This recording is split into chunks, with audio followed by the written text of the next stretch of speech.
we're so deep into a kind of faith, even a kind of worship of these new technologies as prophetic, as almost messianic. And you know, why wouldn't we be? Because the hype that gets us, that sort of riles us up to that point, stands to make billions upon billions of dollars for the leaders of these companies and trillions for the industry as a whole. And so, you know, we're in deep.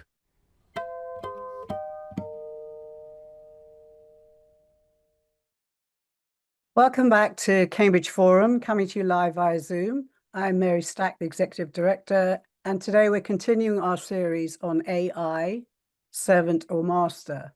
This time we're looking at the God of AI. Today's technology has overtaken religion as the chief influencer in our 21st century lives and community. This global cultural shift prompted Greg Epstein to explore what it means to be a critical thinker at this time with respect to this new faith. Epstein is the humanist chaplain at Harvard and MIT, where he advises faculty, students, and staff on ethical and existential concerns from a humanist perspective.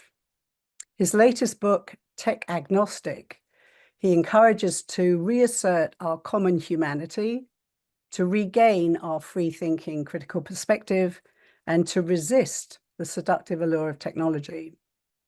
He's joined today by Gideon Lichfield, journalist and science writer, former editor-in-chief of Wired magazine and MIT Technology Review. Lichfield now focuses on the future of democracy and governance, which he covers in his weekly Substack newsletter, Futurepolis. Welcome, Greg and Gideon. Thanks for joining us today. Thanks for having us. Yeah, thank you, Mary. Okay, both of you are youngish, techno-savvy professionals working at the interface of all this latest gadgetry and Gen Zs. Therefore, you're in pretty good positions to observe how this technology has affected society over the past 2 decades, for better or for worse. So I'd like to start with you, Greg. This is a bit of a roller coaster of a book, Tech Agnostic. Don't read it before you go to bed, anyone. It covers a lot of territory and it raises a lot of issues, some of which I hadn't thought of. You reference your own history in the book. You say in May of 2008, you found yourself in a classroom at McLean Psychiatric Hospital in a recovery meeting due to your addiction to the internet. Can you give us a bit of a backstory about how you found yourself there? What was the internet offering you at that time in terms of escape or dopamine hits or just avoidance in general? Yeah, thanks, Mary. It's actually a fun, great place to start talking about the book. It's something that I cover in the middle of the book, chapter 4 on the ritual practices of the technology religion. But yeah, as far as I can tell, I may have been the first person to write about addiction to sort of contemporary digital tech. I wrote about it in my book, Good Without God, What a Billion Non-Religious People Do Believe, which did the writing in 08, came out in 09. And I was experimenting at the time with various sort of secular religious practices because I'm a chaplain for the non-religious, and I study sort of ways in which secular non-religious people can create alternatives to essentially religious life. And there is this wonderful addiction recovery program. It's called Smart Recovery. It was designed by physicians and cognitive scientists and such as a kind of alternative, a secular alternative to the 12-step method, which has a higher power, et cetera. I was studying it back then as I was writing my book. And I realized as I was sort of initially studying it that I ought to be a client or an attendee or whatever you call it, because at the time I was, about 30 years old or so. And I was working on my first book contract, and I'd never published much, and I was scared and anxious.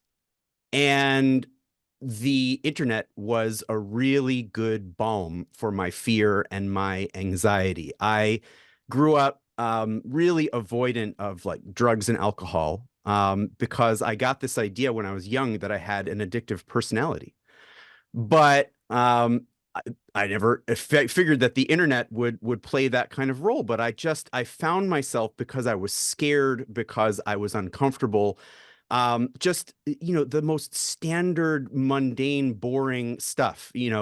Refreshing my email again and again, checking the same websites to see if there was new news again and again. And I was just hooked on it, and I was using it as avoidance. And I think now it's become very familiar to people, so much so I published an article sort of um, re-engaging with this topic that came out in on January 1st of 2021, after the pandemic had sort of led to a lot of us spending way too much time online. And it was about my tech addiction, and I got really into the personal aspects of it that are also covered in the book. And then 3 years later, both Christopher Mims and Kashmir Hill, right, of the New York Times and the Wall Street Journal, both published very similar pieces. Not to say that they copied me at all. I don't think that they did, but they both published these pieces about tech addiction and using alternative devices to try to cope with it. Because now, addiction is a normal feature of life.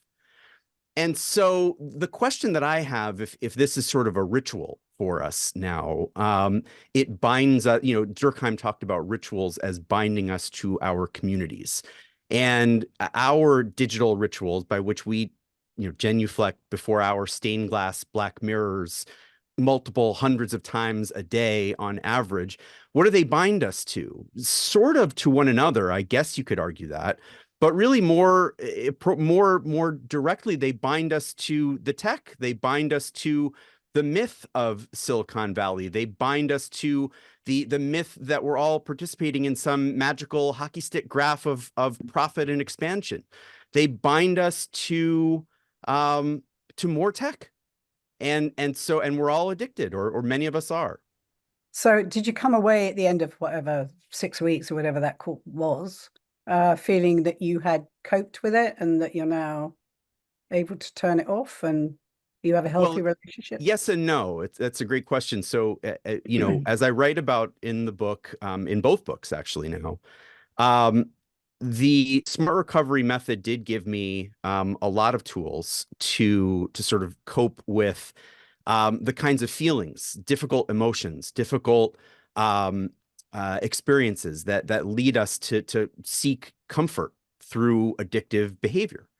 And one of them is really to try to seek some sort of fulfilling experience that would ultimately replace the pseudo fulfillment that we're seeking through our addictive behavior, and in my case, tech. But when I was writing Tech Agnostic, I ultimately found that I needed what you call a tune-up in therapy, because I'd really fallen back to my old ways, and I was, once again sort of struggling with this.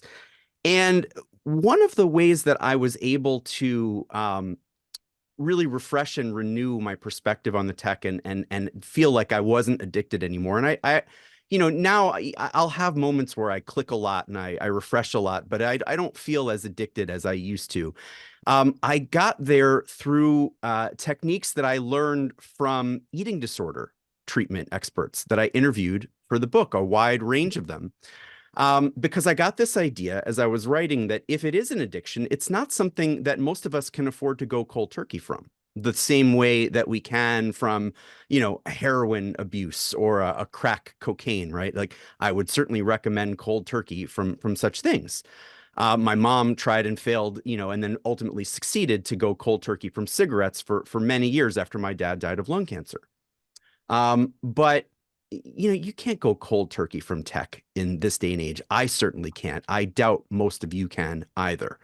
And what you can do, and by the way, with eating disorders, not only can you not go cold turkey from food, but you also can't really afford to have a negative relationship with the food either, to think to yourself, well, I'll use food occasionally, but I'll hate it and I'll hate myself for it. No, that's not the goal. The goal is a healthy, Hmm. nourishing relationship with food to transform your perspective on it through working through the issues that cause you to develop these problems in the first place. And so I had a wonderful eating disorder expert. There's a few of them in the book, but the one that I'm thinking of now, her name is Dr. Tara Delaberto, and she's a professor of medicine at Cornell. And what she worked me through, or what walked me through, is this idea that there's a fear that causes us to do, some of the addictive behavior that we do. And that rather than, just sort of sitting in the fear and trying to overcome or conquer the fear, it's to replace that with a sense of hopefulness, Hmm. a hopefulness that that there are better things to think about than just, Yeah, or our do. crisis. Yeah. Yeah, yeah. Yeah, I can, yeah, I'll give you a little bit more on that later. Okay, so this week, OpenAI, which everyone's Mhm. starting to understand now, mostly through ChatGPT, expressed its concerns about the emotional reliance of users using ChatGPT voice mode, and that the bonding might lead to a reduced need for human interaction. This appears to be, for me anyway, it seems to be the start of a digital community for whom AI companions are now becoming an increasingly normal part of life. Mm. In September 23, Snapchat introduced My AI, and within 1 month, Google registered a 2,400% increase in searches for AI girlfriends. Mm. So, have you, in your conversations with your students, because I imagine your students come to you, Greg, with all sorts of issues like normal students do, advice, kind of quasi therapy, I suppose. Um, do they reference this having digital friends or preferring them to human company? Has this become a chat thing? I mean, I would say I definitely speak with a lot of quite lonely students. They more often tend to be young men, and they're really searching. They don't necessarily know how to connect with other people and feel a sense of warm companionship. And so there's this or that. It really does come up. I would say, in addition to that, just that the students are looking to AI for a range of things. But what I think they're really most looking for is something to sort of calm the anxiety of not being able to do everything, be everything, live up to everything. It's something that I call digital puritanism in the book, and it really is anxiety provoking for a lot of the young people that I talk about. So, Gideon, let's switch to you for just a moment. So, you were the former editor of Wired. So, you had a front seat at much of this technology ahead of time and met some of the developers themselves, I'm sure. So, first of all, in terms of where we're headed with this, your publication when you were there was one of the first to create a sort of AIE and a ChatGPT guide or guardrails to try and protect some of the creative and expressive work of the writers and artists on the staff. Tell us about what you did there when you did it, and do you now think it was a kind of candle in the wind in terms of the power of the technology and the speed that it's coming over us? Yeah, so I introduced this policy, which basically was very restrictive in terms of how we would use AI. In particular, saying we wouldn't publish AI written articles, we wouldn't publish AI generated images. And this happened in the wake of CNET publishing a bunch of stories that were AI written and not disclosing it, and then being found out, and the stories were full of errors. And CNET's reputation took a big hit. So I wanted at that moment to reassure our audience that we were doing things ethically, that we were not using AI in a surreptitious way. Mhm. And to be honest, it was also somewhat to reassure our staff, my staff, that we were not about to replace them with bots, but that we valued human work. Now, was it a candle in the wind? In a sense, yes. I mean, it was a very initial first step of the policy. Things have moved on since then. But what I think has happened is that more and more journalistic newsrooms are learning about ways to use AI for things like analyzing data, analyzing documents, generating art, but having a human artist do it with the aid of AI. In some cases, journalists use it for research to help them start off an idea, the way you might use Wikipedia at the moment. You ask it a question and it gives you some pointers, and then you follow those pointers to do your actual research and then figure out who to interview. So people are finding ways of using AI that are useful, but that don't mean replacing human work and don't mean producing work like writing, for instance, that is just meant to substitute for humans. Anyway, I think it's just a constantly evolving field, and that's what we're seeing.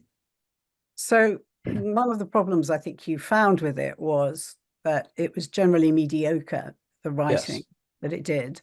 Right. So there's something original and uniquely human in good art and good writing.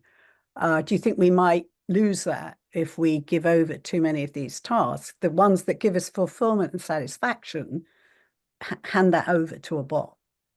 I don't think so. In other words, I think there will always be some level of human activity and creativity that is better or more distinctive than what the bots can do. There's a feature of large language models in particular, which is the way they're designed, is to produce mediocrity, is to produce the most probable answer, the most likely answer to the question you've posed. So they naturally head for a kind of middle of the road output.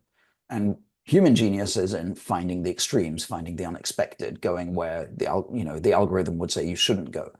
And I feel like that is something that we have not yet learned to program AI for. Maybe there is a way in which we will do it in the future. So I guess I can't rule that out. But the ideal world in all of these things is one where humans use these tools rather than being afraid of them, and learn to use those tools to augment what they do, and bolster the work that they do rather than being replaced by them. Of course, the question is whether that is actually going to happen. Employers, I think, have a lot of incentive to replace humans. So we need some kind of common compact that says an understanding of how we use AI to augment people rather than just replacing their work. Okay, so this brings us to two issues which affect both of you in different ways. You as a journalist, first, truth, the veracity of facts, and then trust. Two of those things which, traditionally journalists, that was their most important quality, that they were delivering something that was trustworthy and it was true to the best of their knowledge. And also we'll get to Greg in a moment, because of course religion is meant to be based, or belief or community, on some kind of truths, common truths. So how would you say we can protect that? I mean, where it's so easy to create, deep fake voice. You can voice somebody perfectly now. I mean, they did it in Nova last week. There's a very good Nova on the AI revolution, which I watched, which I strongly advise people to watch. I think we've put the link in the chat room. And they actually showed you the reporter. They gave this guy sort of an hour or so to work on his voice and his face, giving a little sort of 2-minute talk. And the reporter was blown away at how good it was. So, I mean, coming up to an election now, this is more and more tricky, going to places where you can trust the source. So as a journalist, is this becoming an impossible task now with the current technology? I mean, I think trust is the core problem, right?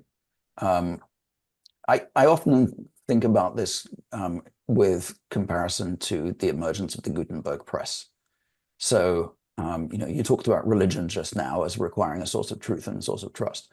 What the printing press made possible was the dissemination of ideas that were heterodox, in particular heterodox to the existing reigning religions.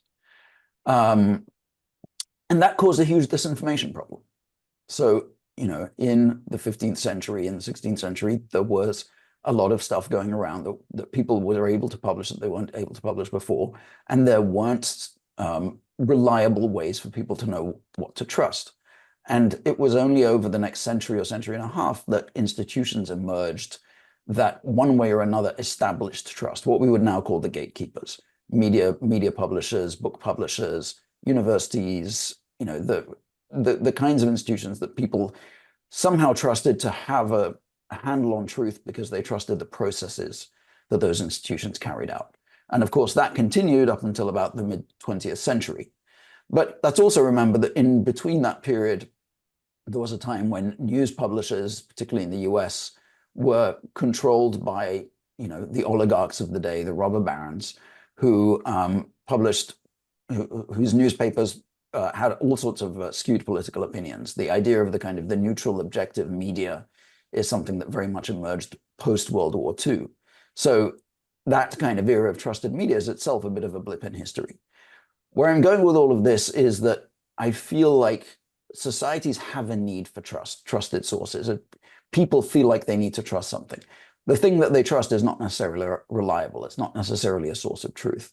But repeatedly in history, we've solved the trust and truth problem only to see it break down again. And I don't know what the solution will be this time round, but clearly people have a need to trust sources, that to put trust in sources, and you see people on the right trusting certain news outlets and people on the left trusting others.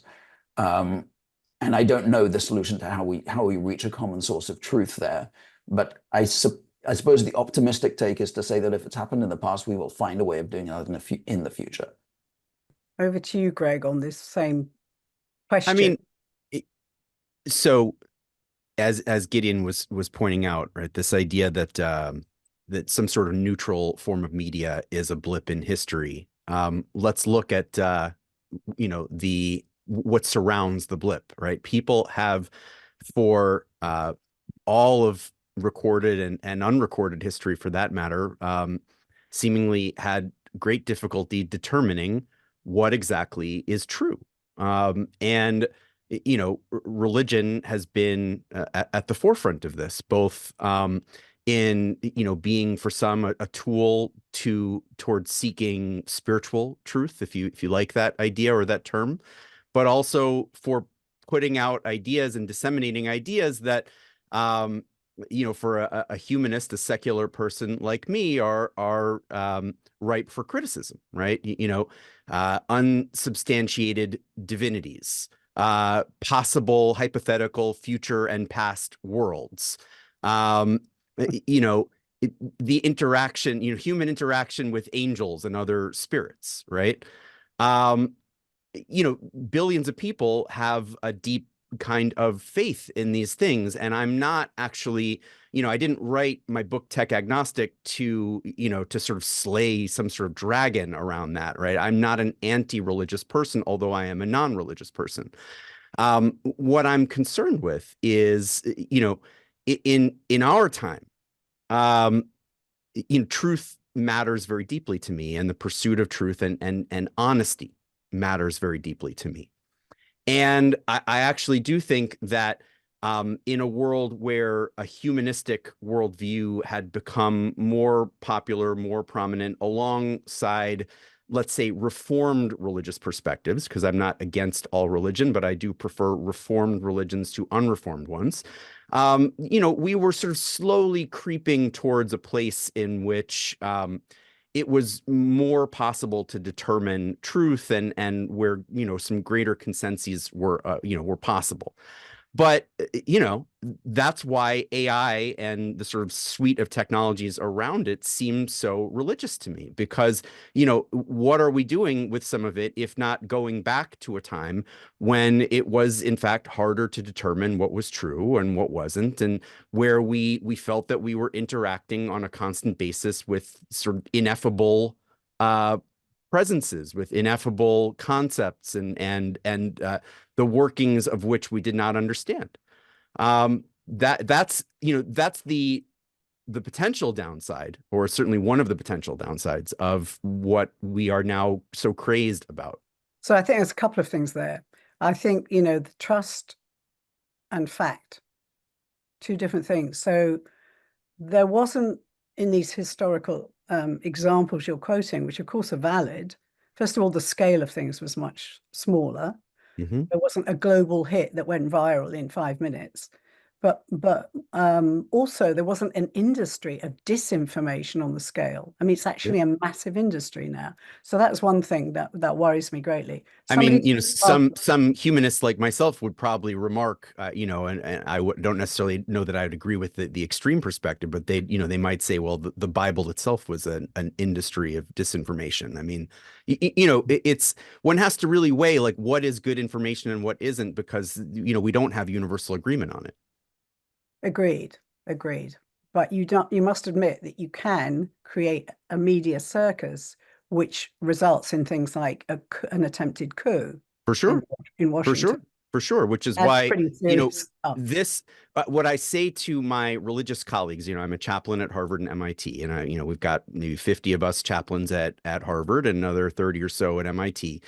And what I often find myself saying is that this new thing, this thing that exists in this mythical realm that we call Silicon Valley, which of course has, you know, no borders, it has no mayor, et cetera. You know, but Silicon Valley, yeah, you know, it's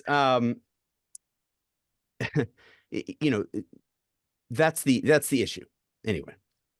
Okay, I've got a question that's just come in from somebody. Mm-hmm. Last week's Nobel Prize winner, Geoffrey Hinton, who we alluded to last week on the program, said, quote, artificial intelligence technology could amplify social injustice, erode social stability, and weaken our shared understanding of reality that's foundational to society.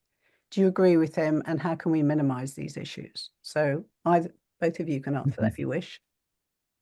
You take that one first, Gideon. Sure, give me the responsibility for this. It's a tricky one because, yes, I agree with him. I think it could have these effects. I think it could be designed to have different effects. A lot depends really on the questions of who owns the AI, who controls it, who controls its development. Right now, it is very large tech companies. We're going through the same pattern that we saw with social media. And that has been driving exactly the kinds of effects that Hinton describes. So what's a good way to minimize them? Again, I wish I had a good answer. I don't think I have a good answer right now. I think that some of this has to come from government regulation. Right. And that has to do with minimizing the power of the tech companies to just put out AI models without any thought to the consequences. Now, I think the question, you know, one of the other questions that we're seeing in the comments here is about how you regulate AI. And I think that's a very tricky one, because a lot of the harms that I think regulators are trying to deal with by, for instance, in both the EU and the US, there are moves to have increased scrutiny of particularly large AI models. I think focusing on the size of AI models is a mistake in many ways, because a lot of the harms that we want to prevent against, things like discrimination, things like harassment, things like the use of AI to maybe help create weapons, these are things that are illegal already.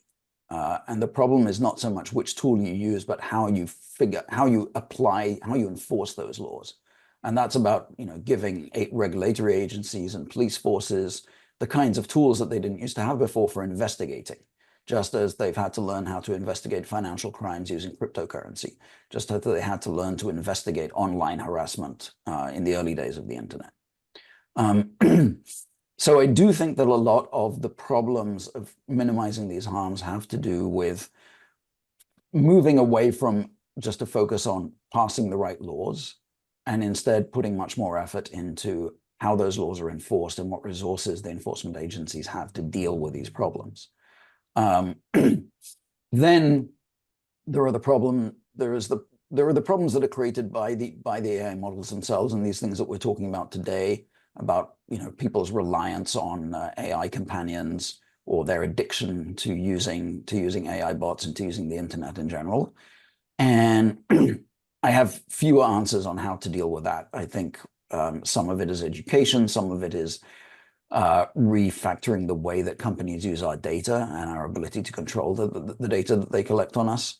Some of it may be, that some of these things are a passing fad. People are starting, I think, to cool off some of the social media companies because they're starting to realize the addictive nature of this stuff and the effects that it has on them.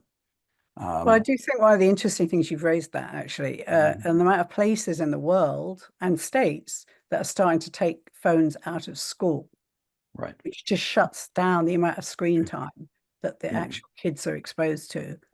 That has to reduce addiction.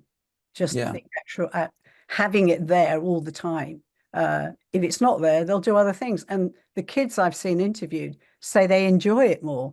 They actually started doing things in playtime, interacting with each other, which they never did before because they were all on their phones, as you I said. think we're also like hopefully learning some growing self-awareness. I mean, like Greg, I don't consider myself an addictive personality, but I've definitely noticed how I will use social media or checking email or some other form of internet browsing as what I now recognize as avoidant behavior. In other words, it means if I'm doing this, that there's something I'm putting off, something I don't really want to deal with. And just that self-awareness is a way to check it, because I notice myself doing the thing and I say, all right, what am I trying to avoid here? And make myself do that thing instead. And it's work on oneself to get to that stage. But I think a self-awareness of that can, just on the individual level, help in arm us against being controlled by these technologies. One of the biggest things that I'd really like to see us do, and one of the sort of biggest hopes that I have for the book that I've just written is just a change of mindset around a lot of these technologies. The policies are something that I'm often agnostic about as well. Just like I'm not sure which tech is going to be worth placing my faith in. I'm also often not sure which policy is going to solve the problem if there is such a thing. But I do think that we're so deep into a kind of faith, even a kind of worship of these new technologies as prophetic, as almost messianic. And why wouldn't we be? Because the hype that gets us, that sort of riles us up to that point, stands to make billions upon billions of dollars for the leaders of these companies and trillions for the industry as a whole. And so, we're in deep, because forces more powerful than ourselves are operating on us. I don't believe that they're literally divine forces, but they're certainly more powerful than any individual one of us. And so, you talk about Hinton, for example. He's got some good ideas, he's got some less good ideas, but the inclination towards prophecy is really what bugs me. And just as a quick example, in the book AI Snake Oil, the Princeton scholars Arvind Narayan and Sayash Kapoor point out that in 2016, Hinton claimed, if you work as a radiologist, you're like the coyote that's already over the edge of the cliff but hasn't yet looked down, so doesn't realize that there's no ground underneath him. People should stop training radiologists now. It's just completely obvious that within 5 years, deep learning is going to do better than radiologists. And as of 2022, there was a worldwide shortage of radiologists, the authors of the book point out, and AI has not come close to replacing radiologists. So there you can see the concrete impact, not only on radiologists, but what are radiologists doing? They're treating us for serious diseases. They're looking at serious things that can harm millions of people. And this sort of AI pronouncement, right? The prophetic mode that a lot of the leaders of these companies are radically incentivized to get into, and now we've further incentivized them by providing Nobel prizes to fields that they're not necessarily even in. Right? Is Hinton a physicist? I don't know. I don't think so. Yeah. And so it only enhances this idea that we're actually expecting a sort of table pounding, messianic sounding prophecy. And I know that I've got, like, my rhetorical style sort of lends itself to that too. But I mean, really, that's what we've encouraged here. All right, let's shift on. We've got a lot of stuff to cover, and people are actually asking questions about these things. They're going to expect big answers to some of these questions. I don't know if you've read Nexus by Yuval Noah Harari. I haven't Very actually read it interesting. yet, although I Yeah, read the op-ed that massive, he wrote in the New York huge. Times recently. Yes, yes. Well, he raised alarm bells recently when he said democracy should protect themselves by banning counterfeit humans. So since you're concerned about democracy, and I'm concerned, I'm sure we all are, do you agree with that? First of all, you. Me. Yes. Um, Well, you're the democracy man. I don't know what it would look like to ban counterfeit humans. I mean, when he says counterfeit humans, he's talking about, AI replicas and avatars. He's also talking about bots, social media bots that And pretend to be fake. I humans. think fake. And yeah, and I mean, I feel like that horse is bolted, honestly. I don't know how you would go about enforcing a ban on counterfeit humans. I think you put watermarks up. Well, that's That's not what they banning. do. That's The not people. banning them. That's Well, no, identifying but them. at least it's alerting people that this is fake and it's up there, Yes. so you can tell Well, it's a bot, not a person. I do think that AI generated content should be watermarked in that way. And Mm. the difficulty here is, right, there is a coalition of companies starting to form that are agreeing to put watermarks or find ways to identify AI generated content. But of course, it's voluntary, and you can always have bad actors who decide simply not to do that. But yes, I agree that making it clear when bots or when fake humans are fake, then that would certainly help. That would certainly go a long way. And I think in that sense, if that's banning, then I would agree with it. But I think he's talking about just eliminating them altogether. I don't see how you can do that. Okay, here's a Yeah. question here.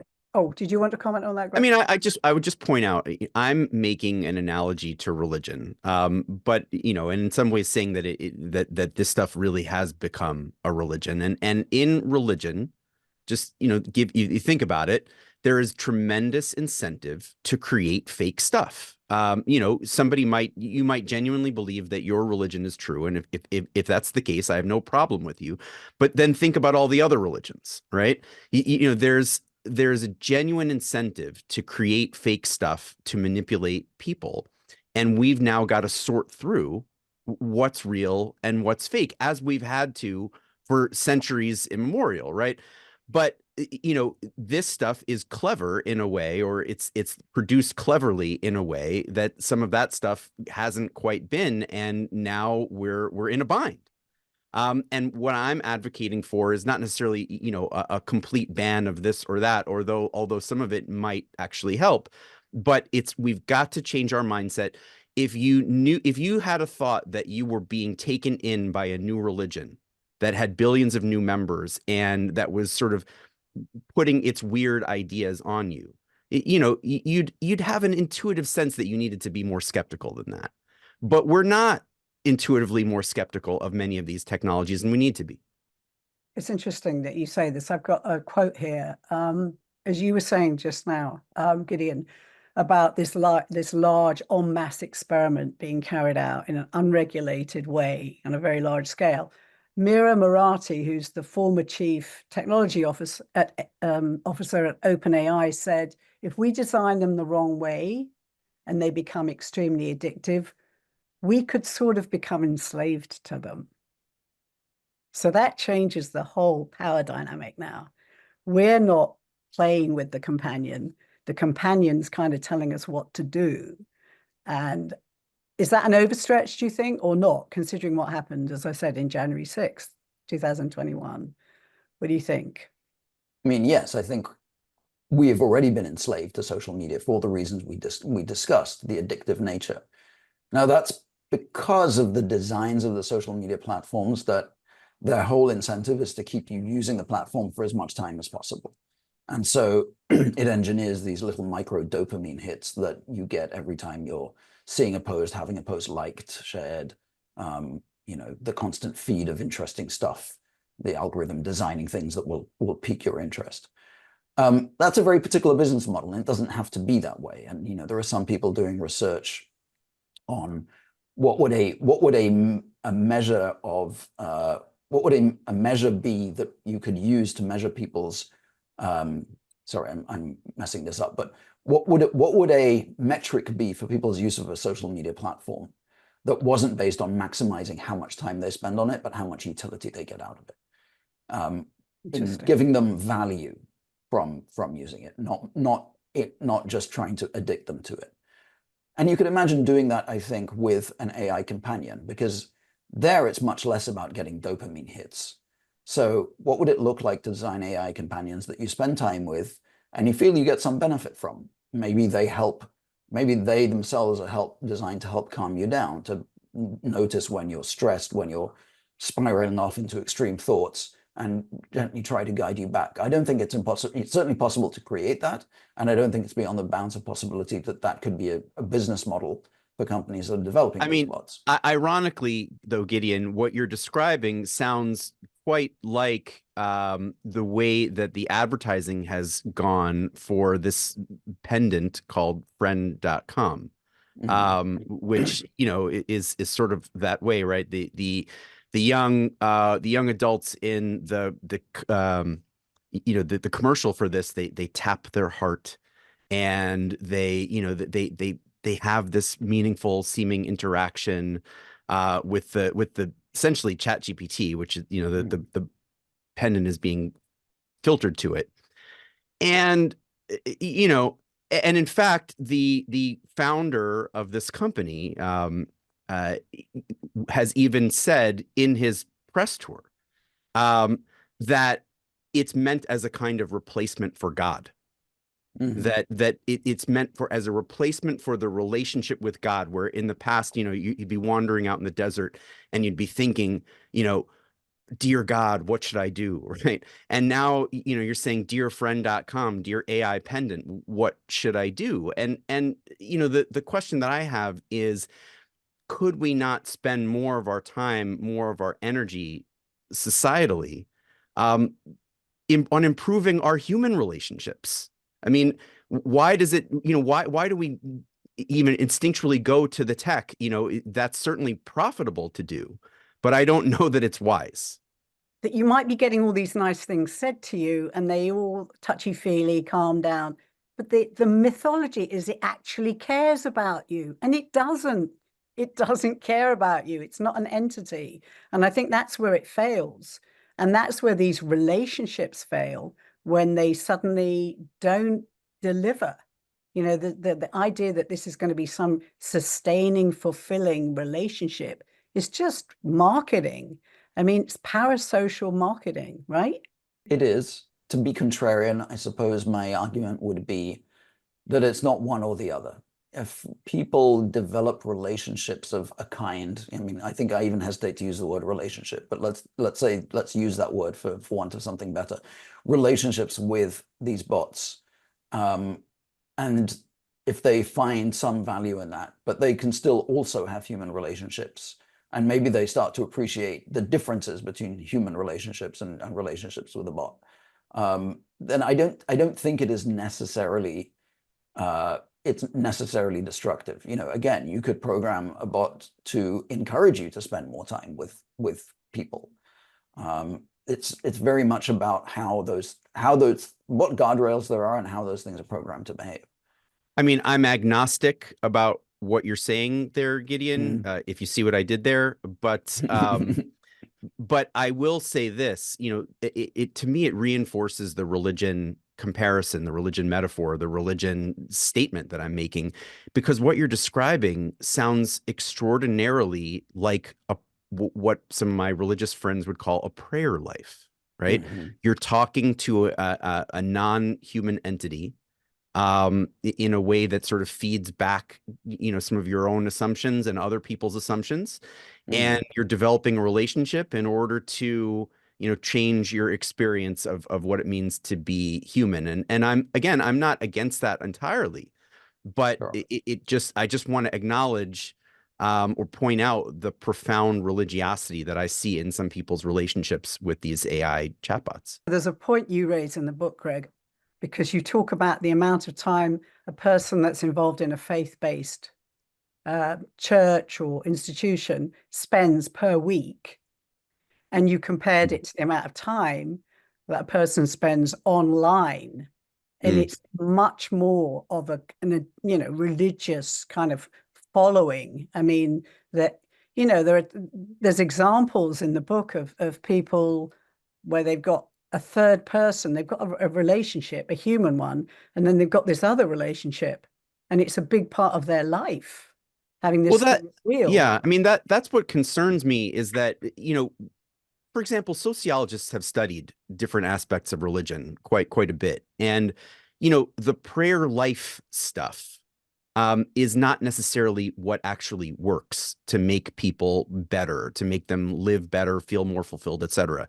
A lot of, studies of prayer have shown that it doesn't quite work. But what obviously it doesn't necessarily work to, to provide for divine intervention, but it also, people who know that they're being prayed for in a hospital don't necessarily get better any more than anybody else. And sometimes there's complications there because it raises expectations, etc. But what Robert Putnam and Richard Campbell found in their book American Grace about religious practice is that some forms of religion really can help people to be better neighbors, to make them more likely to give up a seat on a bus, donate money, give blood, etc., connect with friends.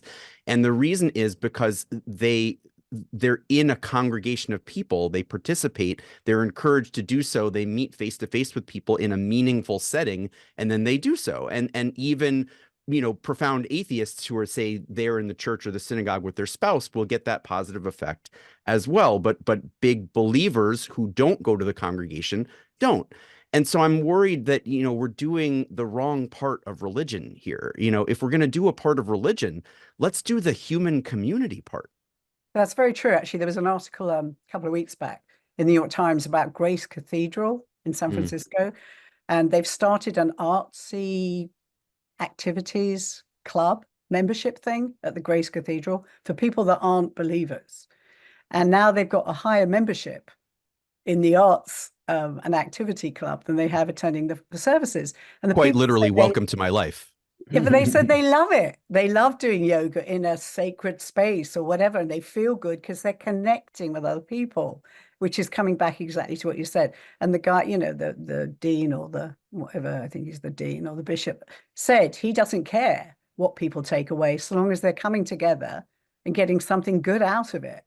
And I think that's what you're saying. Okay, let's go back to the guys behind all this. So we've got these big tech billionaires, who are the four? Musk, Bezos, Altman, Zuckerman. And so beyond the power and the wealth, we've got the potential surveillance and the controlling capacities of this technology, which you devote quite a lot of time to in the book, Greg. So you say you started off thinking, I've got nothing to hide. I'm white, I'm male, I'm American, nothing could happen. So when did you change your mind about all this? I mean, certainly by recognizing the experiences that other people have. I mean, I talk about the need for tech reformation and tech reformers. And the funny thing is that there are, there's this idea that people who are what do I want to say? I just want to ask you if it was in any way attached to Shoshana Zuboff's book, because I think you mentioned it, surveillance capitalism, and I was very affected by her. I went to hear her speak when that changed me and my understanding of the internet. And I've got a quote from her here, actually. She says, just as industrialization flourished at the expense of nature and now threatens to cost us the earth, an information civilization that's shaped by surveillance capitalism will thrive at the expense of human nature and will threaten to cost us our humanity. And I was very, very taken with her arguments. Yeah, I mean, I love what Zuboff has to say about, maintaining our humanity. And, surveillance, the way that I studied surveillance that as I explored in the book is I went to Detroit and I sort of embedded myself for a couple of days with a very reclusive, leading anti-surveillance activist named Chris Gilliard, who goes also by the name Hypervisible. And he doesn't allow himself to be photographed publicly, and his bio picture is himself in a ski helmet with a ski mask and goggles and such. But he very, very kindly and generously let me into his life. He loves Detroit, and he took me around to see these project. They're called green light project lights, green lights all across Detroit that look down on people and signal, we're watching you and we're sending video of you with all sorts of recognition directly to the police. And that's why you, the white person, should feel safe. And that's why you, the potential criminal, read the person of color, should feel very, very afraid. And it's sort of, it really is a religious experience seeing this stuff. He knows when you've been naughty. He knows when you've been nice. He knows when you've been bad or good. So be good for goodness sake. That's the mentality that this sort of surveillance is attempting to instill, and so that some can feel safe and comfortable. But what I found is that I didn't want to feel safe and comfortable at people like Chris's expense. Yeah. Well, he actually used the title Tech Apocalypse, didn't he? Well, I came to him, and because I'd been saying to people for a couple of years by the time that I went to meet with Chris, and this is chapter 5 is the Tech Apocalypse or Apocalypses, and it's sort of my favorite chapter in the book. I'll be talking with him at the MIT Museum on November 12th. And so, by the point that I got into Chris, I'd been comparing tech to religion for a couple of years. And I was saying, look, it's got a theology, chapter 1. It's got a doctrine, chapter 2. It's got hierarchies, chapter 3, and rituals, chapter 4. But unlike some religions that I could mention, this one might actually cause an apocalypse. And I spent time with Chris asking, is this sort of surveillance that you and people like Shoshana Zuboff famously are advocating against? Is this in danger of causing us, is there a danger that this is going to cause the apocalypse? And at the end of our couple days of conversation, Chris just sort of looked at me and he pointed out all of the ways in which surveillance had already contributed to deep, deep harm of marginalized people around the world. And he said, why are you worried that the apocalypse is going to happen in the future, Greg? It may already have happened. I know it's very unnerving, some of the stuff in the book, because it's a good reminder. Those lights are a good reminder. It really of the constant surveillance, the stuff about you that's being sold on without your knowledge. It's unevenly distributed, as he said to me, quoting William Gibson, right? That if you're me, the apocalypse has not happened yet. I mean, I'm living a pretty decently comfortable life. I've got nice camera and, microphone and lights to make me look even more bald. And I drove here in my car that, is watching out for me with 13 cameras to make sure that I don't scratch its precious hide. Because it's on a lease and I can barely afford it. And I'm fine. But there are a lot of people out there who are not fine because of this technology. And, more people like me risk to help them, to potentially, be in solidarity with them, the more that we too might be at risk of the surveillance and the danger that it places people in. And so the incentive is to sort of, radically increase inequities and inequalities, right? Because you've got the people who are fine and you've got the people who aren't. And, they shouldn't meet is the Silicon Valley theology. And also, I think in one of his earlier books, Yuval Noah Harari talks about the likelihood that in future computers, AI will know us better than we know ourselves because of this huge amount of data that's being collected on us. And that's something that can affect any of us of any demographic.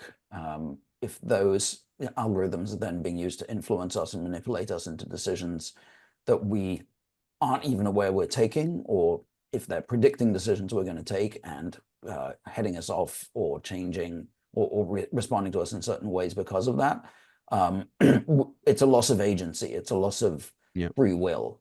And that's a direct result of surveillance capitalism. Another deeply religious parallel there, because, if you're the kind of person listening to us now who does deeply believe in a divinity, in a God that knows you better than you know yourself, I have no issue with you. I wish you sincerely well with that belief, but we can at least admit that if, usually, there's that kind of communication is mediated through one of God's prophets, right? The minister, a priest, a clergy person.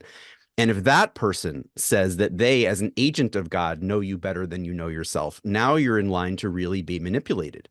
And that's the parallel with what Gideon is describing, that it's, the AI may seem to know you, and people have actually, I've spoken with social scientists who even study people who feel that they're having mystical experiences through algorithms, because the algorithm is making such profound recommendations to them that they feel touched by some sort of digital angel. But your experience is not with the divinity itself. It's being mediated through people like Sam Altman, who stand to make billions off of you. Right. And if your companion, your AI companion, says, to feel better, why don't you try this? Or why don't you have a little of that? There's product placement right there. So you're shifting product through suggestion, through the bot. I mean, the whole thing is just so sinister. It doesn't bear thinking about. Okay, just an interesting thing, talking back to our humanity again being affected by this. Last week, the Nobel Prizes, as you mentioned, both the physics and the chemistry prize actually went to people in computing that were using AI. But only one of the laureates was a biochemist working in the field. So this article was just saying it was an opinion piece. Henceforth, perhaps scientists will merely craft the tools that make the breakthroughs. So I don't know if that's progress. Is that progress? What do you think, Gideon? I'm not sure I stand on that. I mean, to some extent, scientists are always crafting tools, which they then use to make breakthroughs. Demis Hassabis, who won the chemistry prize, got it because they built a tool that they used to predict protein structures. And then scientists were able to use that tool to identify molecules that might be useful as drugs or proteins, other areas. That's not building the tool that made the breakthrough. That's using a tool to make a breakthrough. It's you could compare it to the development of rapid DNA sequencing, for example. As something. But it was an interesting observation. It's an interesting observation. So I mean, I think basically the implication of scientists will craft the tools that make the breakthroughs is at some point we'll reach artificial general intelligence, and then we will just delegate everything to AIs, and humans won't be involved in the process anymore. Could that happen? Maybe. I'm pretty agnostic on this question of whether we will reach AGI. I suppose I assume that at some point we will, but that still leaves a lot unsaid or assumed about what our relationship to it will be, what even the nature of AGI will be. I think there's this misconception that we will simply recreate human intelligence in a computer form, and I think in fact there are many forms of intelligence that you can build. Many of them much more limited. It's also a bit of a misconception that human intelligence is somehow supremely general and capable of everything. We are also very specialized intelligences. So I think I think that statement takes maybe a somewhat simplistic notion of what intelligence is and also certain assumptions about what we will do with it. One last question, because we're actually up to time on that thought. Somebody's asked, what are your thoughts on over-reliance on AI long-term effects on human critical thinking, especially in developmental phases? Yeah, I mean, I'll just say this as a general response to that, and closing thought, perhaps. I am an atheist with regard to traditional religion, right? I believe that human beings created the gods and not vice versa.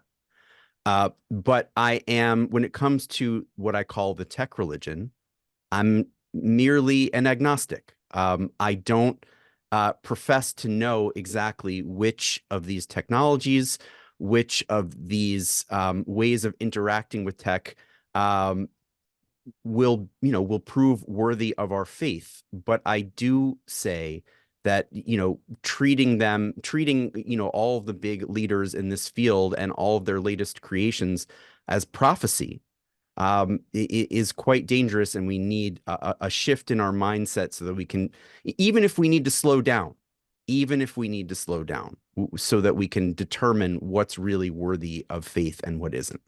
Gideon, any last thoughts from you? I'll come back to that question about over-reliance on critical thinking. I mean, yes, I think we've already seen how, we've outsourced more and more of our memories and more of our knowledge to Google or to our phones. You could argue that that is a loss of human critical thinking. You could also argue that that frees us up to do more thinking on other things, to do more, to use those tools to help us explore knowledge further. So I think the question with AI is whether it allows us again to outsource certain forms of knowing and to explore things more deeply ourselves, or whether it actually dulls our critical faculties. And I guess I'm also agnostic on that. I'm not quite sure which way it goes. And once again, it depends a lot on how it's developed. I think the AI companies have a huge potential and a huge responsibility here to either nourish human development or stunt it, depending on how they build their models and what they use them for.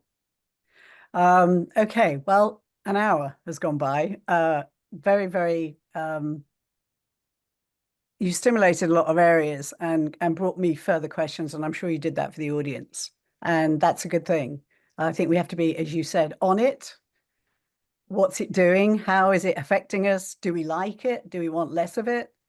And how are we using it and it not using us? I think that's the bottom line here.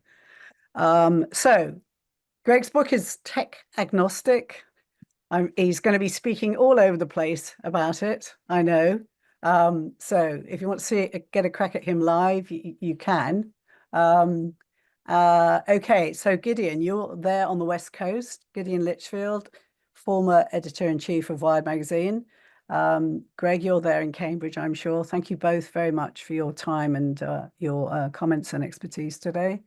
Thank you very much for joining me today. Thanks to Greg. Thanks to Gideon. Look forward to seeing you all soon.